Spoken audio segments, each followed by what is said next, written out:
komme heim nach dem Bügeln und ich liege ein bisschen auf dem Sofa.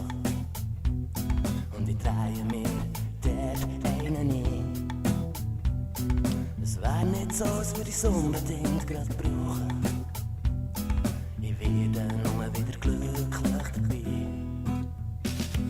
Ich bin total kaputt von diesem Tag heute. Und nachher laufe ich vorn und zurück. Ich zerstöre mich Tag für Tag.